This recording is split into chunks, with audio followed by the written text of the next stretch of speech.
I've tested out almost every gun since the update, and here are my top 5 favorite loadouts.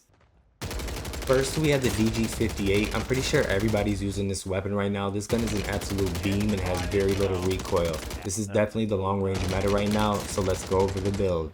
For the muzzle, we have the ZMN35 compensated flash hider muzzle. This helps out the vertical and horizontal recoil control and the firing aim stability.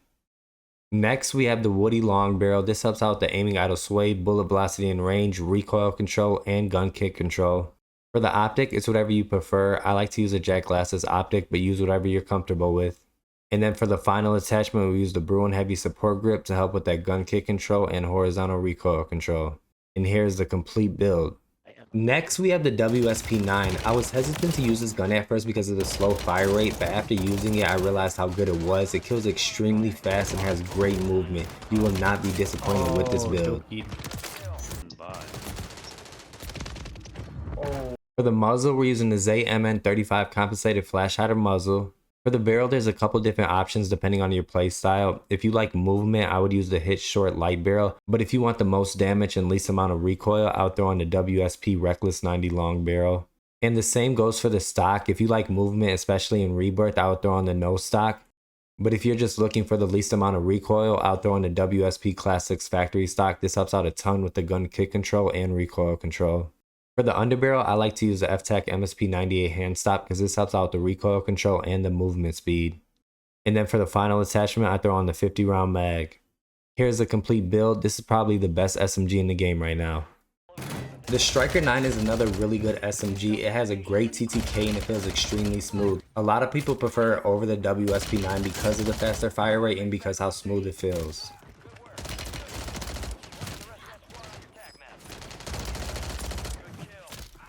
For the muzzle, I use a ZMN35 compensated flash hider muzzle. I basically use this on all my SMGs. For the stock, I use the Striker factory stock. This helps out the aim walking speed, movement speed, and sprint speed, which are very important for SMGs. Next, I use the SAC and ZX grip. This helps out the firing aim stability, gun kick control, and recoil control. And for the underbarrel, I use the XRK Edge BW4 hand stop. This helps out the aim walking speed, movement speed, aim down sight speed, and sprint to fire speed. And then for the final attachment, I use the 50 round drum. And here's the complete build. This is one of my favorite SMGs to use as well. The next weapon we'll go over is the BP50. This gun kills extremely fast at close and medium range. It doesn't have the best long range, so I wouldn't use it on the big map, but it's perfect for Rebirth because most of your fights consist at medium or close range. First, we want to use the VT7 Spiritfire suppressor. This helps out the recoil control and it helps out the bullet velocity and range. Next, we want to use the Lore 9 heavy barrel. This helps out the bullet velocity and range as well, gun kick control, recoil control, and firing aim stability. For the stock, we want to use the 4-barrel heavy stock. This helps out the recoil control and gun kick control as well. And then for the underbarrel, we throw on the Bruin Heavy support grip to help more with that recoil control and that gun kick control as well as the aiming idle sway. And then for the final attachment, I use the 45 round mag. And here's the complete build. If you don't like the iron sights and you want to throw on an optic, I would just take off the underbarrel and throw on whichever optic you want. And for our final weapon, we have the MCW. I'll first go over the conversion kit because that's one of the best secondaries out right now. And then we'll go over a long range MCW build that's also very good. First, you want to select the Jack Raven kit.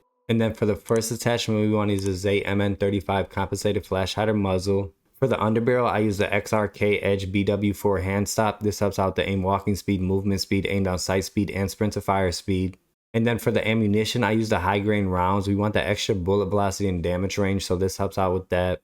And then for the final attachment, we use the 40 round mag, which seems like a small mag for an SMG, but it kills extremely fast, so it's not bad. So here's the complete build for the conversion kit. Now let's get to the long range build. For the first attachment of the long range build, I use the VT7 Spiritfire suppressor. This helps out the recoil control and the bullet velocity and range. If you're having trouble control the recoil, you could throw on the Cassis brake or the ZMN35 muzzle. For the barrel, I use the 16.5 inch long barrel. This helps out the bullet velocity and range, aiming idle sway, and firing aim stability. For the optic, you can use whatever you prefer. I like to use the Jack Glasses optic. And then for the underbarrel, we use the Bruin Heavy support grip to help out that horizontal recoil control and that gun kick control. And for the final attachment, I use a 60 round drum. On the conversion kit, you can only use the 40 round mag, but at least on a long range build, you can use the 60 round drum, which is very beneficial. But here's the complete build. This gun is really good at long range and the conversion kit is really good as well. I would check out both of these and let me know what you think about these builds in the comments.